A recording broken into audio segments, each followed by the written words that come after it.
The other bike that launched as well was the Hunter Cub, the CT125. Yeah.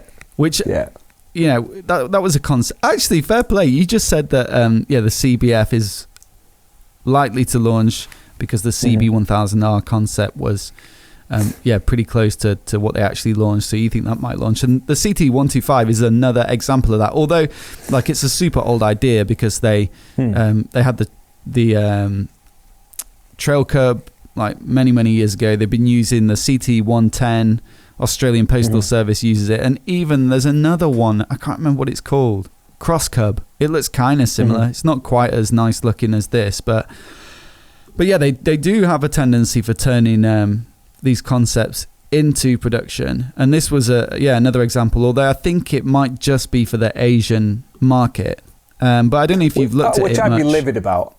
I like it. I was obviously I've just watched your video, which people can check out on MOTOBOB on YouTube. Another view, which was really well done, and it told me everything I need to know about it. Which was And I just make the videos so that you can do the podcasts. Yeah, that's basically I just do my little research before I could turn on. Half an hour of watching your videos for the last 2 weeks. No, I love it. I really do. I like the concept of that a lot. It's cute. That'd be a great little toy sort of second bike. Wouldn't it just? And like the pictures are really funny. I mean, let's quickly go through it for anyone listening who didn't watch the video. It's like a Super Cub, but with adventure spec, which sounds ridiculous. But then when you look at the actual changes that they've made, like they're actually genuinely stuff you would hope someone would do to make a bike more off-roadable. So spoke wheels, they've tuned it down for a little bit more torque. They put a high level exhaust and air filter on it. They've increased the suspension travel. They've made the... It's got the... Sorry, go on. Sorry, I was going to say it's got the kickstart. Was it as the original got the kickstart as well? Yeah. Not the Super Cub, no, that's just electric. So yeah, kickstart in case you can't start it, I guess, for some reason. Problem with the starter. What else? Oh, bash guard. So, you know, you can take a few blows to the engine without it getting damaged. The ground clearance is like 40 mil higher. The bars are higher. And then it's got that big luggage rack on the back, although you can put a pillion seat on there.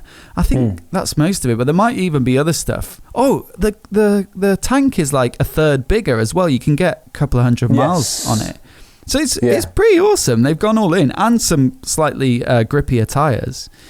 So it looks absolutely great and loads of fun. And a lot of the photos that they accompanied it with were like people on camping trips on it. And you think, what, with like a 10 horsepower bike or whatever it is that realistic? But if you're doing short haul stuff out in the countryside, I think it is. There's also the element of being able to strap it to the back of a caravan or something, or, you know, in a trailer if you're driving somewhere and doing camping anyway. And then if you want to do your little mini trips, you take the bike out. Exactly. And also I like the idea of not having the best bike for the job that you're doing, you know? Yeah. Like, you don't have to have a GS to go and do a little tour on something. You can have fun. It's like that thing, the monkey run in Romania and Morocco. They do it where it's a monkey bike for like, and they supply them for you, and then it's like a 2-week trip across crazy roads. And they're like, yes, the monkey bike is possibly like the worst bike to choose for this, but that's what means that you get into like situations with it. You know, it's fixable, but it will also probably get you in a couple of like sticky situations, and that's part of the adventure. Like if you just go touring on like the most technologically advanced bike and it does absolutely everything perfectly, for some people that's probably appealing and all that, but I don't know. It's also relatively easy to fix, right, as well, if you have a problem. I mean, they sold like 60 million. Yeah, and you can find someone who can repair that for you because there are so many of them, and you can find parts for it and stuff. Yeah, it's perfect for that. I think I put the figure. Oh yeah, that was it. Over 100 million Super Cubs have been sold now worldwide since it was introduced in 1958. Yeah. I think I put that in a video once, and someone commented, said, you ought to check your figures. Like, that's not possible. And I was like, Google it. It's true. They sold over 100 million. That's mad, isn't it? That is insane.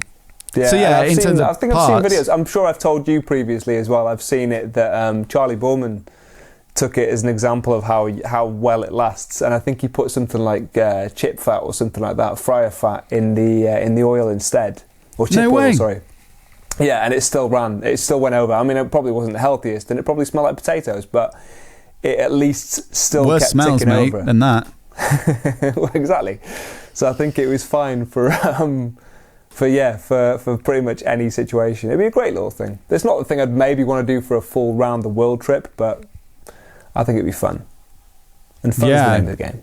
I like the big luggage rack on the back as well. Like, yeah, I'd probably just stick not a top box, but like, you know, like a lot of cyclists have those plastic crates on, and they can just throw whatever in and put a cargo net over the top or something. Yeah, I like the idea of that. I'd love one. I think the Super Cub's like $3,500 or just less than. Yeah, it is. So I think this was coming around the same, right? A little bit more. Yeah, if you translate the Japanese price of 440,000 yen, it comes to about 3,300. But then we always get screwed on price in the UK massively. Like the Fleming Goldwing. Yeah. Did I tell you about that? You did tell me about the Canadian price for it, as opposed probably in a previous episode, wasn't it? Or was that off the record? Yeah, maybe it was off the record. Yeah, but 20, yes, 20 something like 20. If you convert the price of a Goldwing, the fully kitted out one in Canada, to pounds, it's like 22 grand versus 30 grand here. Oh yeah, so there's like a massive difference. So I would imagine that if it came over here, the old Hunter Cub, but I honestly don't think it will. I'd be a crying shame. Well, I don't know. Is there a demand for it massively around here? I'd be a crying shame just for my own perspective because I want to try it. But it's like we always say. Everyone in YouTube comments is like, "I'd buy one straight away if they launched it," and then that's very different to what they would actually do. People just like to say that. I'm saying I would buy it, and I probably wouldn't end up buying that. Potentially not. Easier to get fixed than your Moto Guzzi. Yeah, it would. Even I can get a spanner out and give that a try, I think. Probably. Yeah, for sure. And then there was the Streetfighter V4, which we already knew a bit about. Yeah. In fact, most of the details came out last year, but then they did a full launch online. It was super interesting to see that basically, I think they were expecting all the journalists to fly out and ride it on a track or whatever, but obviously they couldn't do that. So it seems like before the